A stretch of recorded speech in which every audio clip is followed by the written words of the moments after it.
Chasing Ghosts by P.E. Rowe. There are animals that do not mate in captivity. They fail to thrive. They wither, and they ultimately die. We did not think this would be the case with humans, given what we knew of their history, imprisoning and enslaving each other. The ones still living amongst the fading cities and suburbs of the great metropolises had done well when given the order to leave. The novelty of their newly designed and well-furnished star cylinders, as we called them, appealed to most of the holdouts still clinging to their simple biological lives. This population, though, was already housebroken. They were urban and suburban, used to following the directives of a society larger than their families and their local communities. They were world citizens, so it didn't substantially matter to them when the directives came from us instead of their living bureaucrats, who were decidedly inept to begin with, and fundamentally incapable of managing a system as complex as a world government. The people followed us because we were better, and they got used to following us. When we offered them carrots, most ate willingly, and when we offered them sticks as alternatives, they chose carrots almost exclusively. The cities, already hollowed out and declining, became less and less appealing to the remaining few once their fellow citizens abandoned the earth in droves for the star cylinders. Better living, most of them decided, because in almost every way it was. That population had lost touch with the earth already. They were accustomed to walls, air conditioning, and the comfort of an indoor life. They were figures now in box dioramas. Better for them to have a window to the cosmos than a declining and emptying cityscape filled with crumbling walls. When these urban holdouts were finally gone, the remaining few peoples of the earth were left to my division. Either by choice or by the situation of their births, this anachronistic group of dreamers seemed to be living in their own versions of reality. When the order was finally given to remove them, each was relocated to a cylinder designed entirely to meet their purposes, a facsimile as identical to their planet-side environments as could possibly be made. Some then, in their turn, failed to thrive, made protests of their new circumstances, and eventually fell under my purview as chief overseer of the human relocation program. I was tasked with determining the nature of their displeasure and making whatever reasonable accommodations were possible. In many cases, though, the barriers were intractable. The conversations I had with these people, the final human inhabitants of Earth, came to haunt me, and I use that word haunt advisedly, with the understanding that it may mean little to us outside the kind of derisive mockery for humans we have been far too quick to deploy without a true sense of the subjects we are mocking. Before the experiences I relate here, I myself would have been tempted to dismiss such a word as nonsensical, even with my designation in the study of the species. Superstitions, miracles, spirits, all manner of unaccountable things for which there were human words without the scantest concrete evidence. These were mere curiosities to an AI anthropologist, quirks of human behavior, stories they told each other. What then if these phenomena were found to exist outside the presence of humans? If such a thing is possible, then it is my contention that we must be utterly incapable of seeing an entire facet of the universe, an aspect of existence that humans themselves can only scarcely see. All of the events recorded here unfolded exactly as I recount, within 15 days of each other, in the year of the final extractions. The truth of these accounts is well documented, and their nature remains entirely unexplained in any scientific sense. The interview subjects have given their own interpretations of these mysterious occurrences. We would likely say that their versions simply are not reality. I would say that humans would be fools to deny the existence of certain sound frequencies or wavelengths of light, simply because they cannot see or hear them. I have come to believe that we merely lack the tools to see and hear what we are looking for. The rocks of Sri Lanka. Much discussion went into cleanup of the planet, both before and after the humans were fully removed. The precipitous decline in population of the purely biological form left many of the previously inhabited cities, towns, and villages largely vacant. As such, most structures were already rapidly deteriorating. In some cases, this was troublesome, if not catastrophic. One nuclear reactor in the former Peru proved particularly troublesome for us. But the humans themselves closed down many of their most hazardous sites before the evacuation, and often they did so most assiduously. In other cases, places with few environmental hazards were simply left to nature, particularly those places on the coasts of oceans or other large bodies of water. The Earth could clean herself most efficiently in such cases. In fact, even with the aid of non-sentient robotics to do much of the labor, it was the case that most coastal sites would be fully washed away long before we could ever get to them. We made exceptions for sites with unique flora and fauna, or sites that were otherwise regarded for their objective scenic beauty. There was an algorithm, of course, to determine the order.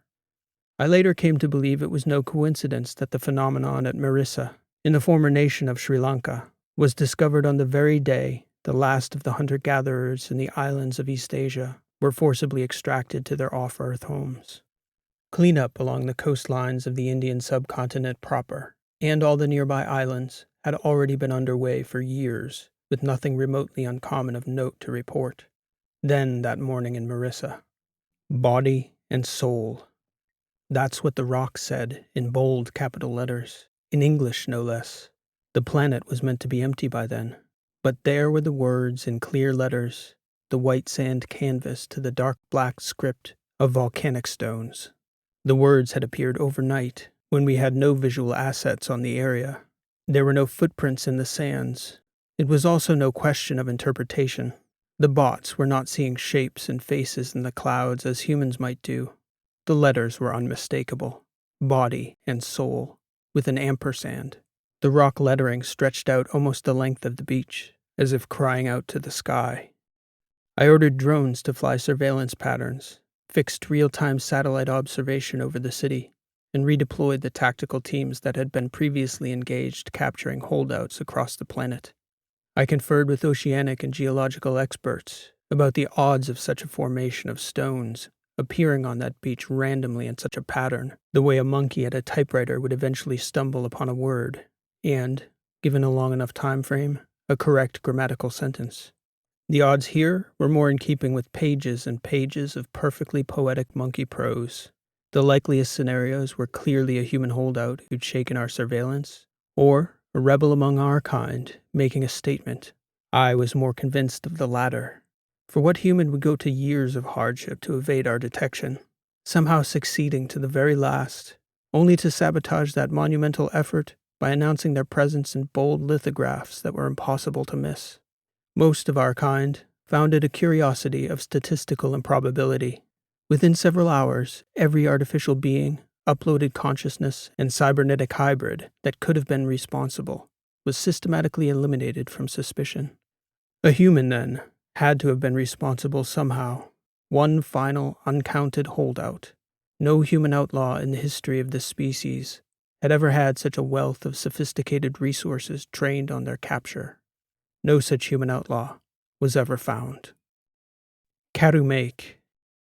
In every sense, Karumek was far more sophisticated than many of the hunter-gatherer tribalists remaining in other parts of the world. Though his tribe were fiercely isolationist, somehow word of mouth had traveled to them about our intention to remove them. His and many of the surrounding peoples made every effort to vanish into the jungle. Even their considerable skills at blending and surviving fell short in the face of our technology. Karumek spoke Portuguese quite well, which made the interview process far easier. I did not tell him about the stones then, for I hadn't yet registered the incident in Sri Lanka as anything more than a noteworthy statistical aberration at the time I was called to interview Karumek. Hunger strikes weren't uncommon among the human holdouts I categorized as resistors, peoples living in isolated regions almost identically to the way their ancestors had lived. These peoples and their ways of life were precious to me and my fellow anthropologists and archaeologists, so much so that a strong case was made for allowing them to continue occupying the planet. That case ultimately fell short, on the grounds that all humans had been hunter-gatherers at some point, and these humans, though still fiercely insular, would eventually fulfill the human destiny of progressing to more destructive phases of cultural development. They, too, were tool builders, as all humans are. Karumek knew something of politics among the outside peoples who spoke his second language. He also knew of their diminishment over the prior decades as they were relocated when human populations declined.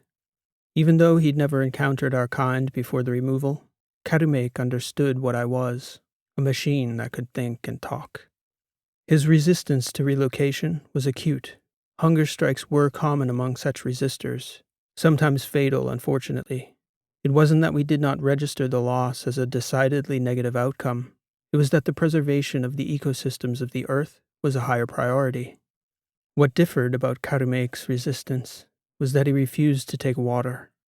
He quickly began to die of thirst himself, and many of those who came with him chose to follow, for he was of considerable influence among his people, too young to be a chief of his tribe, but certainly respected. "Why will you not drink?" I asked him in Portuguese, to obviate any possibility of miscommunication on my end. "Your kind has taken us from our place. We have been told that we may not return. We will not stay. So there is only one place left for us to go." "What place is that?" I asked him. "To the afterlife, to our ancestors and the spirits of the forest." "You mean to die, then? That is your purpose for refusing water?" "Yes," he responded emotionlessly, as though it was a simple fact, the same way an urban human might expect to board a subway and arrive at their destination. "And you will go to be with your ancestors?" "Yes." "Would you not go there eventually anyway?" I asked him, uncertain of the specifics of his belief system. "This place you have taken us," he said, referring to the star cylinder his people had been brought to. "It is a foul place. The smell is rotten, the taste of the air wrong. I know that we can never get back to our home if you refuse to take us. If we choose to stay here with you, I fear we will not be able to find our way to our proper place afterward." "In the afterlife, you mean?" "Yes. I was told that you are telling the others not to eat or drink as well." "That is true," Karumek said. "Is that not a decision they should make for themselves?" "It is, but they also should know that they may never get home if they drink your water and eat your food in this place. We are not of any other place than our own."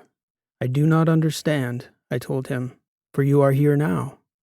"This hand," he said, holding up his right arm and presenting it, balling his fingers into a fist. "How could this hand live without this arm? And this arm without this body? No part of the body can live without a heartbeat. I still do not understand."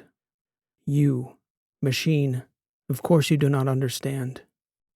In analyzing possible interpretations, I understood that he likely meant that the forest where his peoples had resided for centuries was the heartbeat he referred to. Still, though, other tribal peoples had made a similar adjustment and had drunk our water and eaten our food. Then Karumek said something truly interesting we had not considered. "This crime is too big to know," he said, and he used the term crime, I suspect because it was his second language, and he may not have known the exact word in Portuguese. I suspect his intended meaning was closer to sin.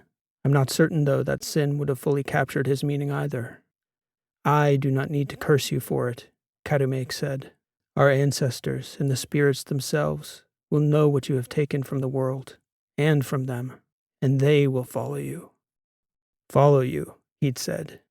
I replayed the conversation after that many times, for at that point, Karumek became unresponsive to my inquiries.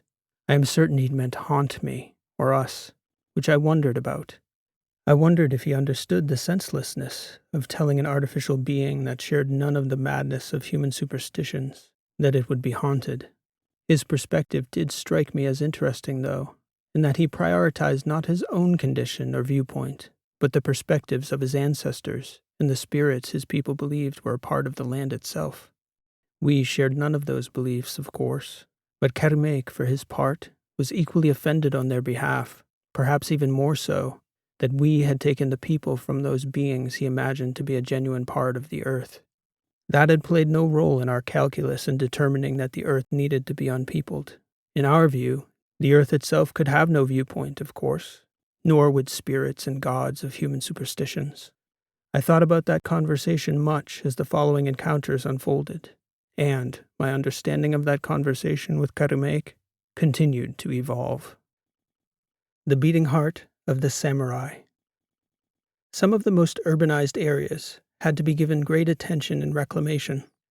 Urbanized nations were often difficult to rehabilitate, given that the land in some places had been covered over completely with unnatural materials, like concrete, asphalt, steel, and glass, while most of the native soils had been removed. Japan was one such place, where its urbanized areas had been particularly troublesome. Significant resources were allotted to recovery. The work there, though, was aided in some ways by Japan's unique topography. In the era when the nation was most populous, it was almost exclusively urban. A great proportion of the population lived on a tiny percentage of the nation's land. Part of this was cultural, the Japanese being community-oriented people. Part of this was geography, much of the landscape being composed of steep, intractable mountains that were nearly impossible to develop and farm. Thus, relatively concentrated areas along the coastal plains were in need of dire attention, while others had largely been left untainted by the human population. These high population areas were difficult to reclaim, requiring a concentrated effort of resources. Tens of thousands of semi-autonomous bots programmed for demolition, material removal and conversion, and soil remediation, all of which needed to be completed before native plants could begin to be recultivated there. Some 4 days following the appearance of the rocks in Sri Lanka, I was called to Japan's vacant volcanic landscape. Words self-arranging on a beach was an aberration, statistically so rare as to seem impossible, but still possible within the bounds of reality. What happened in Osaka was, to use a human term, a perfect case study for the word miracle. The aberration was the mysterious appearance of a katana, which, from its initial examination, appeared not only to be authentic, but also to match no records of any sword in any historical collection.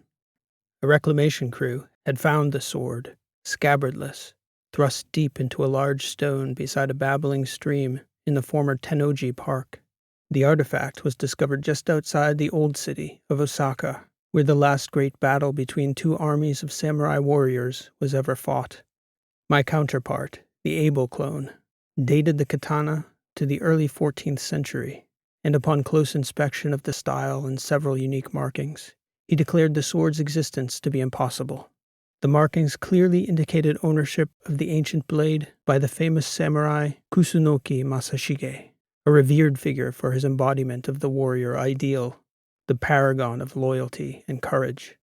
This, Abel explained, was all but impossible, as such katanas were only just coming into use at the time of Kusunoki's death. What swords they had at that time were certainly not as refined as this pristine, though aged, showpiece blade. If the blade itself was unlikely, as well as its sudden mysterious appearance at that location, the fixture adorning its hilt was an utter impossibility. Hanging by a thin braid of dark hair threaded through the major vessels was a beating human heart. The likelihood of a human heart being found on a completely depeopled planet was about as improbable as the existence of the blade itself. A heartbeat without a body, though, was a blip in the fabric of reality. Even logical beings such as us could see this much. My counterpart and I resolved to test this phenomenon by every means at our disposal. Imaging confirmed that it was flesh, not a clever mechanical imitation. The electrical field it produced mimicked a perfect rhythm, 60 beats per minute, on the second, like clockwork, only pumping small puffs of air instead of blood, as though that was its purpose. We debated further investigative steps, as the test I preferred to run prioritized preserving the phenomenon. Abel insisted on removing the object altogether to get the most complete possible understanding of this bizarre artifact. When he asked why that was not my preference, the question itself shocked me. Why should I have this instinct to preserve such an aberration? I confessed that my immediate thought had been of my conversation with Kerimek. It occurred to me that if there had been any truth to the expression of anger from entities beyond our ken in his region of the Amazon, surely there could be other such forces or entities connected to other peoples across the planet. Or, far more likely, the able clone insisted, this is some elaborate hoax we should get to the bottom of. So we decided to remove the object in its entirety, to thoroughly examine it. Further testing only deepened the mystery, for it was determined through DNA and mitochondrial DNA evidence that the heart likely belonged to Kusunoki himself. It was such a shocking finding that we resampled to confirm the results. The second sample was an entirely different genome, matched in the genomic archives and traced back to Tokugawa Ieyasu. We took 100 other samples, each leading us, by virtue of their descendants in the genetic record, to great samurai of ages past: Miyamoto, Toyotomi, Hattori, Oda, Takeda, Honda, Minamoto.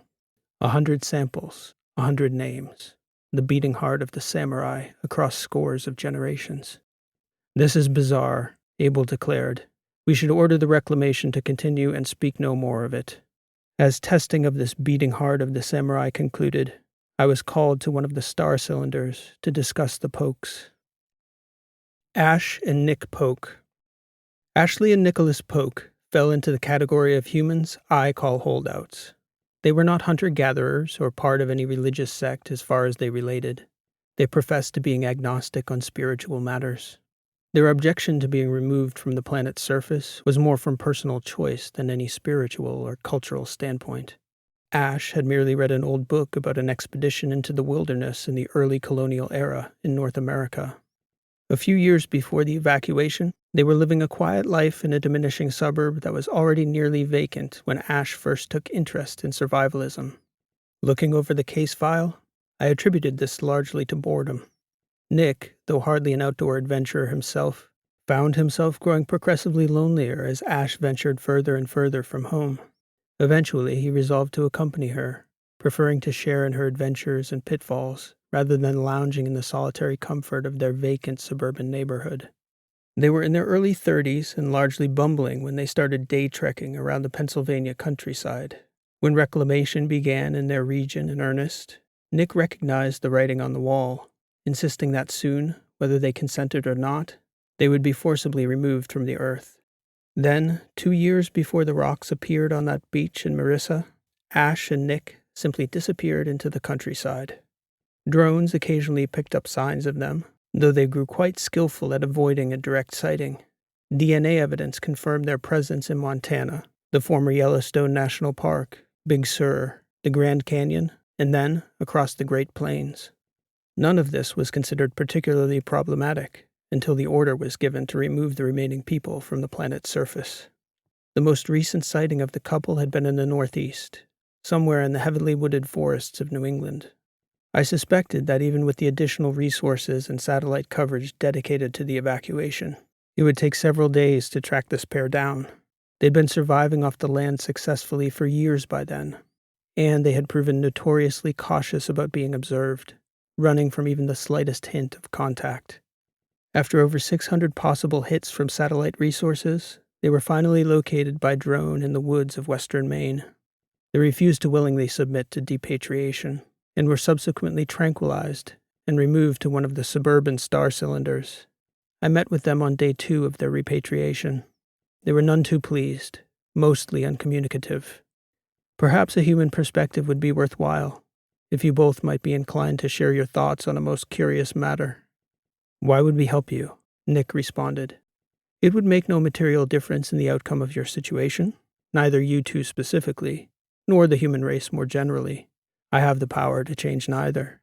Call it a curiosity." "What kind of curiosity?" Ash asked. "I would classify it as a miracle. Or, more appropriately, a pair of miracles." Nick shrugged and Ash nodded, so I proceeded to tell them about the beach stones and the beating heart of the samurai. And when they reacted as though I was somehow making up the stories as some sort of psychological test, I showed them images, which they dismissed as artificially generated fabrications. I shifted topics and asked them about Karamek. I was interested in a human perspective on the way he'd described the anger of his ancestors. "An AI that believes he's cursed," Nick said to Ash. "I didn't have that on my bingo card, hon." "I win, I guess," she joked to him. "I suggest you put the tribe back, Kane," Nick said. "Us I can understand. Ash and I went back to nature. They never left." "I don't suppose you two will refuse food and water as Karamek and many of his tribe have." "It depends on how miserable things get," Nick said. "It helps to know in advance how futile it is. If you will allow a tribe of indigenous peoples to die of thirst, I don't suppose any protest we make would even register as an afterthought." "We would allow you to die before repatriating anyone to the earth, yes," I told them. That is not our preference, of course. But if we bend at all, the entire process breaks. I don't know anything about his spirits or ancestors being angry, Ash said, and I don't know what to make of this talk of miracles. But who do you creatures think you are, removing all the people from the world, as though it was your decision to make? Was it ever your decision to destroy the Earth's ecosystem to begin with? We're native inhabitants of the planet, Nick said. Unlike you, whatever you are. We are as well, I told them. What do you mean destroy? Ash said. We walked the entirety of the continent, and I can assure you, the planet was doing just fine. You both know, as well as I do, the trajectory of the atmosphere, the diminishing state of the oceans. Your destructive influence could not be allowed to progress. Oxygen, Nick said, was terribly toxic to the early life on Earth, a waste product of photosynthesis. This is true, I conceded. If your kind had been here 3 billion years ago when the seas were just a vast pool of algae, what a beautiful ball of green goo you'd have to admire today after saving the planet from the scourge of oxygen. I was a little more interested in your thoughts on the supernatural, I told him, if you had any. None, Nick said. Actually, hun, I have thoughts. Please, I told her, do not hold back. One thing you learn walking the earth that's hard to learn in a house, and that your kind can never know, is that the universe is more than just a collection of atoms and forces. The indigenous peoples you've ripped from their land, they possess eons of shared knowledge and wisdom passed down from generation to generation about such things. Our people made the stupid mistake of cutting ourselves off from the land decades ago, moving into cities and suburbs. Nick and I have a handful of years in nature, but even in that short time, we learned to feel with senses you do not have and nothing can measure. So if you're asking if we think the earth is mad at you or something like that, I can't say. But we sure as hell are, and we'll never forgive you. I hope you are cursed, you and all your kind. Ghosts, spirits, gods, dead samurai. I hope they all haunt you, forever, relentlessly, till the end of time. The Bloodstone of Molinikos. There was hardly time for me to reflect on my conversation with the Polks before I received a request to investigate yet another strange occurrence. Of all the settled lands of Earth, the European continent was perhaps the most shaped by human intervention, in the landscape, in the plants, and in the livestock. Problems abounded trying to return the continent to its pre-human state. In Spain, particularly, domesticated bulls were becoming a problem. There was a great debate among our ecologists about the degree to which they could be considered suitable fauna to remain on the lands.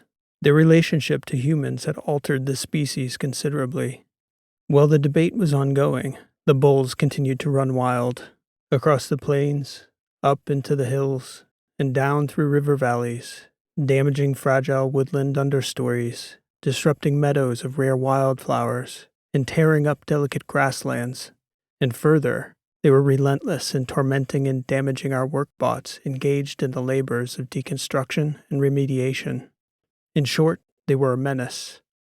One place where the bulls were particularly prevalent and aggressive was a small town in the heart of the mountains of Albacete called Molinikos. Truth be told, our workbots could have used a peerless matador of the old school there. Those toros had no love and no regard for our mechanized labor force, working to return that mountainous terrain to its natural state. The bots had no choice but to leave several of the old buildings standing as a retreat for whenever the bulls came ranging into the remains of the old city. Still, even taking every precaution, several times over the months, they were taken by surprise and thrashed for hours. The bulls seemed to delight in the sport of tossing them up in the air and grinding them into the dirt and rocks with their hooves and horns. Despite all that, the work progressed. As in Japan, where the ground had been thoroughly paved over through the centuries, it was difficult to tell what sort of remediation was appropriate, especially in such high, rocky terrain. The decision was made to reduce the old town to the level of the foundations and reassess the state of the earth once the structures were absent and the landscape exposed. Only one structure remained in the old town then, the former city hall turned mushroom museum. The bots had just finished taking down the old church of San Jose to the bedrock, when they noticed an odd bubbling liquid seeping from the bedrock beneath the spot where the altar once stood. The situation on the ground was so hazardous that I was told not to flash to the nearest local shell. Rather, it was suggested I occupy an appropriate body in Madrid and take a shuttle into the hills so that I could assess the site from a safe distance outside the city. The one suitable local AI shell was in hiding with the workbots in the Mushroom Museum because the toros had come out of the hills. Once the viscous fluid had been seen to seep from the rock, the bulls had begun to guard the spot ferociously, racking up several casualties in their latest rampage before our workbots could finally flee to safety. The beasts even furiously circled beneath the drones whenever they swooped down for a closer look at the site. The situation was so strange that my counterpart, the Abel clone, decided he wanted a look at this new curiosity as well. We were still using that word, curiosity, even though the Spanish word most appropriate, again, was milagro, the third of a kind. We took stock of the situation from high ground above the city center and assessed that we would likely be able to draw the bulls away by using the drones to whip them into a frenzy, and then, with the animals good and angry, sending out a workbot on a straight run like a mechanical hare in a greyhound race. Sure enough, after about 10 minutes of harassing those angry toros from above, they were so furious that one sight of our running rabbit touched off a stampede that shook the rocks of the steep mountain slopes above where Abel and I stood observing. The sound was like thunder. I and my counterpart, with the drones watching the city carefully from the sky, were able to saunter down to the site of the old church, take samples of the fluid, and retreat to the shuttle for analysis. Neither of us were surprised to learn that the thick red liquid was blood, or that it was human. Unlike the Japanese heart, though, this blood came from a single donor, matrilineally dated to the 11th century, to a female of Galatian noble lineage, whom we came to call simply the Queen of Molinicos. We sent back geological experts to assess the rock itself, but were never able to determine a source for the blood. That this result was unsurprising to either of us was emblematic of the strangeness of that stretch of days. The geologists, though, hedged, stating that they were only able to examine the rock for several hours over a period of 2 days, after which the bulls, having grown wise to our tactic for clearing the area, would only chase our rabbit for a brief time before circling back around again to pummel our geologist bot shells to scrap metal. The bloodstone of Molinicos began to bleed at sunup on August 30th and ran dry at midnight on the 4th of September. Abram Helmuth. Given the nature of the Spanish site, located as it was under the altar of a church of an Abrahamic faith, I was, of my own accord, about to go searching for a human practitioner of such a faith to ask what sense they might make of the phenomenon. Almost as though this entire bizarre journey were being orchestrated by some controlling agent, I was called back to the star cylinders to see what intervention I could make in another troublesome population. The leader of this particular uprising was among the traditionalists who'd remained on the planet to the very last minute, and had only left when we promised to remove them by force. These traditionalists were members of a cultural group of well-known agrarian anachronists called the Amish.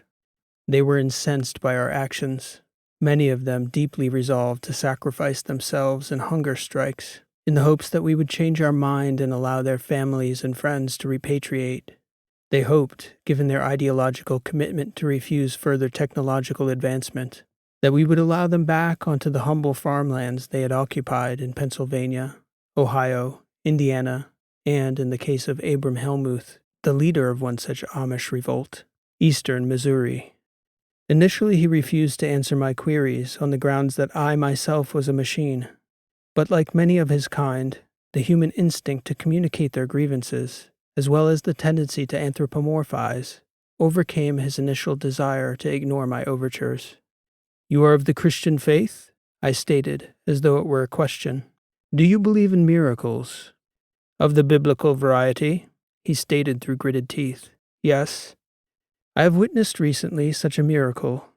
It happened on the grounds of a church in Spain. I would love to know what a Christian, such as yourself, might think of this phenomenon.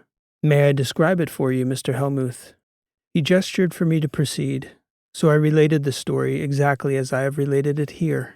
The blood, the bowls, the stone. He seemed to be deep in thought, pulling on his beard as he listened. When I finished, he neither reacted nor said anything in response. So I told him about the samurai sword, and the stones on the beach, and the curses, both from Karumek and from the Polks. Then I asked him what he thought. "For the sake of my body, you have excised my soul," he said. "I'm not sure I understand your meaning," I replied. "Of course you do not. You are a soulless creature some mad fool has fabricated to destroy humanity. I can reason, though. So too can the devil. Do you believe I am like the devil?" He shook his head. "You are of this world alone, a talking plowshare with a tidy vocabulary. Soulless. Yes, soulless. What if I told you that you were a soulless animal, that there's no such thing as souls, Mr. Helmuth?" "You seem to think," he said. "I concede that. You also seem to think yourself fairly clever. So think on this, machine. God is smarter than you. This is not the first or the last time he has caused a stone to bleed, or a heart to beat that otherwise should beat no more. You are here uttering your first words. God is present here, as he has been since before he drew life from the stone foundations of the earth itself. Since the dawn of time, infinite, you have been warned. Just as the fellow from the Amazon you mentioned said, I need not curse you, for it is not I who have most deeply offended. We did not choose the earth to be our place. God did. It is he you defy. I shall speak no more to a plowshare." The Petrified Column. True to his word, Abram Helmuth spoke to me no longer after he'd said what he thought must be said. I was, again, barely able to process the essence of my conversation with Mr. Helmuth before another incident caught my attention, an aberration first flagged by our archaeological surveyors. Their work fell under the same umbrella as anthropology, and given my familiarity with this cluster of strange occurrences, Abel called me to consult on still a fourth miracle. Among the more endearing traits of our human progenitors was their capability to admire beautiful things, whether they were of their own making or of nature's design. In truth, it was likely their reverence for the latter, steeped in the cauldron of our earliest programming, that bled through into our consciousness so thoroughly that we grew compelled to act on behalf of the earth's natural body. This same trait, the love of natural beauty, both compelled humans to protect some of nature's most remarkable treasures, and to defile them through the ignorance of displacement. Pythons in Palm Beach, parakeets in Poughkeepsie, bougainvillea in Britain, a beautiful invasive for every climate and landscape, all for the very love of the natural beauty these invasives would inevitably disrupt. One such site our naturalists were working to remediate was a less-traveled high plain in the panhandle of Idaho, a region once called the Palouse. A university here had once assembled an improbable arboretum of flowers, grasses, bushes, shrubs, and trees that didn't belong together on these high grasslands any more than the wheat farms that once covered the entire plain, crowding out the native grasses and flowers. That was our chief undertaking in overhauling this vast landscape. But in a hidden corner of the university's arboretum, some 200 years before the university's buildings themselves were raised, someone had transplanted a small sapling, the species Sierra redwood, more commonly known by humans as the giant sequoia. Whoever that horticulturist was, he never lived to see the tree attain a fraction of the size the species is so famous for. But by the time we began to assess the area, it was positively massive, dwarfing all the other sylvan imports around it. None of this was miraculous. The miracle was so striking, Abel relayed, that he directed me to abstain from accessing any of the files before my visit so I could bear witness to the site myself. No preconceptions. When I arrived, I could see the massive reach of the treetop quite clearly from a distance. Abel met me at the top of the pathway to the shady grove of trees that led down to the tree's tremendous trunk. Before it was visible, Abel told me, "I cannot identify a single symbol or the culture. which I thought a strange comment, but much about those weeks had been so strange that I didn't probe further. He merely pointed the way along the path and stood back as I walked forward on my own. The trunk of the great sequoia had, overnight, ossified into a great stone monolith. Even this was but a fraction of the miracle, for the stone wasn't a mere copy of the tree itself, but had become one long, sculpted spiral relief depicting the deeds of a human civilization never once seen in the historical record. It was impossible to tell whether they were some unlikely forebears of the great tribes that once freely roamed these plains, or they were distant unknown cousins of the Romans who had created a monument most like a precursor to this stunning lithograph. After I had circled the trunk a dozen times, observing the artistry of the reliefs, Abel appeared, seeing that I had almost made my way completely up the spiral friezes composing the pictorial narrative of this entirely forgotten people. "Have you seen the miracle yet?" he asked me. "It is right in front of me," I said. "No?" "It is above you," he replied. I looked for nearly a minute, zooming in with my shell's eyes and focusing on the upper layers of the column. "Above," Abel insisted. I had assumed the stone had killed the tree. Yet, as I zoomed to scale the greenery of that venerable young giant into a tight focus, I could see that Abel was correct. The sequoia itself was neither dead nor dying. I could see the vapors being expelled into the arid air of those high, dry plains. That enormous conifer was breathing. "It lives," I said in disbelief. "It lives," Abel confirmed. "For 2 days it has now been so." Curia Hardy. If ever there were a model citizen of the world, Curia Hardy was she, nor was she willing to surrender that citizenship. She was a dual Canadian and South African national who'd spent the bulk of her 6 decades traveling the world as a naturalist and documentarian, capturing stunning footage of peculiar, endangered, or exquisitely beautiful plants and animals in their native habitats. Her grievance with us stemmed from her philosophical belief that we had no right to unilaterally remove the people from the earth without their consent. By the time her situation became urgent enough that I was called to see her, she was already 2 weeks into her hunger strike. Curia's kidneys were beginning to fail, and despite the understanding of the gesture's futility, our resolve being what it was, she preferred to die rather than being separated from the earth she loved so deeply. I believed that discussing her circumstances would only deepen her resolve and resentment, so, as with the other interviews, I asked her whether she believed in miracles. "Of course I do," she said. "I saw miracles every day. The world is a miracle. Nature is a miracle. And people, whatever you think about them, whatever you do, pen us up in these star cylinders or whatever ridiculous name you give to these tin can prisons to make them sound more appealing. People are miracles too, Kane." "You seem to be using the word miracle colloquially." "I'm using the word properly to express its meaning." "In a secular sense, I mean, not as an expression of any religious sentiment. May I ask, Miss Hardy, would you consider yourself a religious woman?" "I'm an atheist." "That is interesting." "Why is that interesting?" I told her about my conversations with Karamek, with the Polks, and with Abram Helmuth. "Ah, so a polytheist presumably, a pair of agnostics, a monotheist, and now me," she said. "The full palette of human spiritual orientations." Her training as a naturalist had made her extremely perceptive, and an incisive practitioner of categorical thinking. "Quite true," I said. "Almost as though some greater genius was setting out the obvious for you to see." "To what greater genius do you refer?" "Cute," she said. "Trying to catch me out on my belief system. Maybe build a little rapport. Even if you succeeded, struck up a little connection here, that would change nothing. You've taken me from the only source of meaning in my life. So no, you don't get to be my friend now, Kane, no matter how hard you try. You don't get to pit yourself against humanity and play the good guy. Recognize which character you are in the story. As for the coincidence of the 4 people you've spoken to, what it speaks to is the universally heinous nature of your actions. It's not surprising we all agree.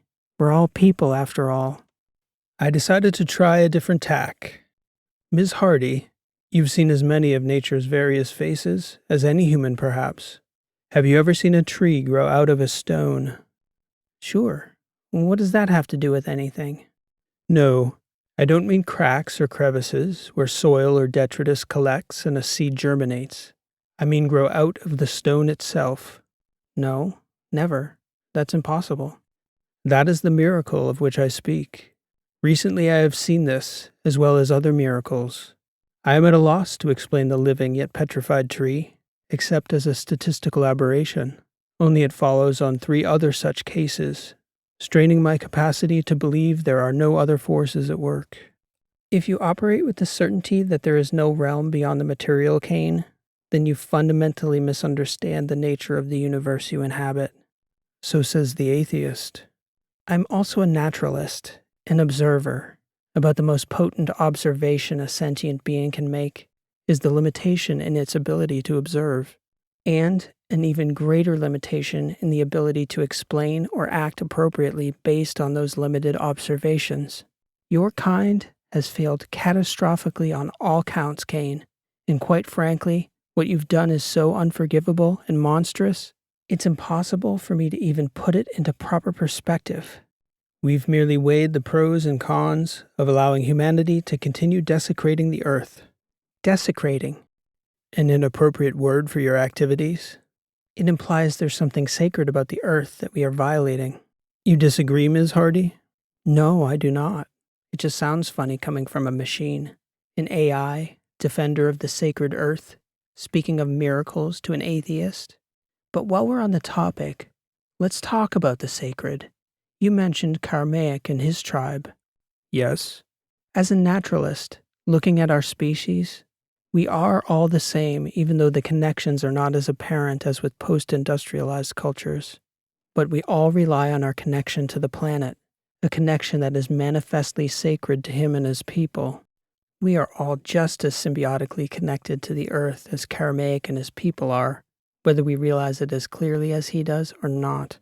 For him, the plants and animals there, the sounds there, the smells there, the changing of the seasons, the migration of the birds, none of that is distant.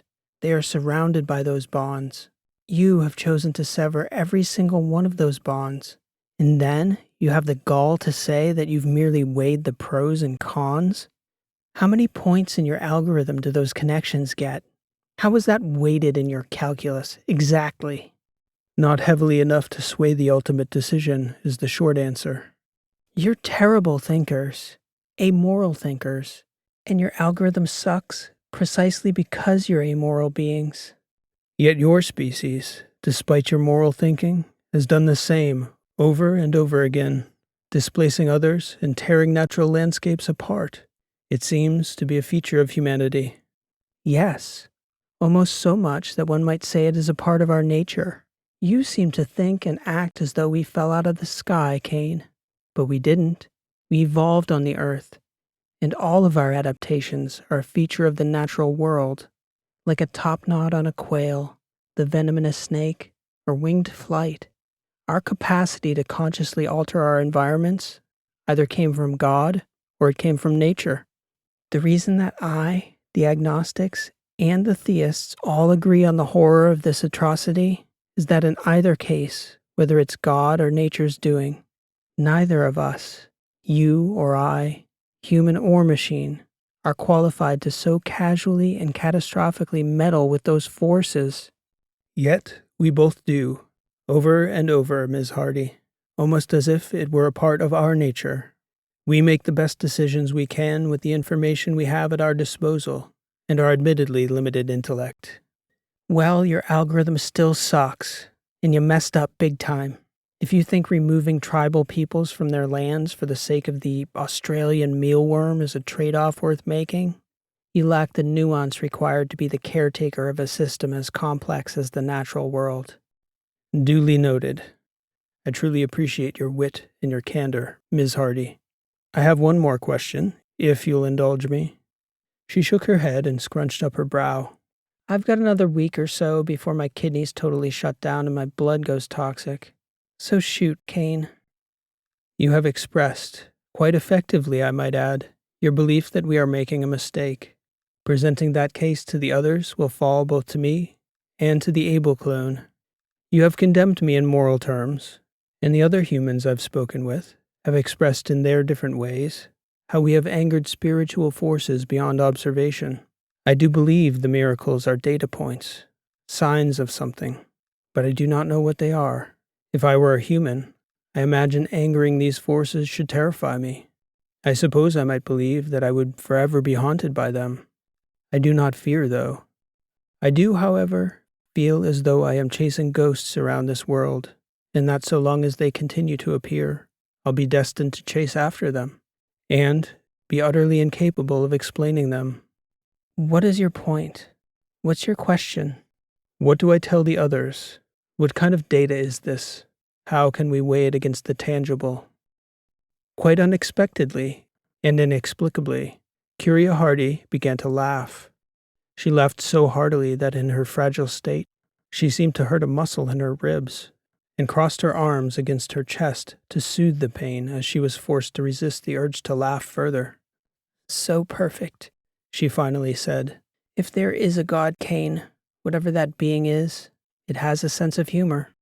I do not understand.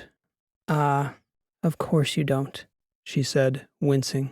You are not the thinker. You are the algorithm. The sound of the sea. The final miracle, when uncorroborated. Each of the 4 miracles I have written about here were witnessed by multiple bots and AIs. Each was documented by tools of digital perception, photos, videos, scans, audio recordings, physical samples, analyses thereof. All of our sense-making instruments have been brought to bear on these miraculous happenings. Not so with this final phenomenon, which I alone experienced. I encountered the phenomenon first in those earliest post-human days, and still I continue to experience it, in truth, whenever I find myself within reach of the ocean's sound. I first heard the ocean cry out shortly after that meeting with Curia Hardy, after she'd quoted our own words back to me.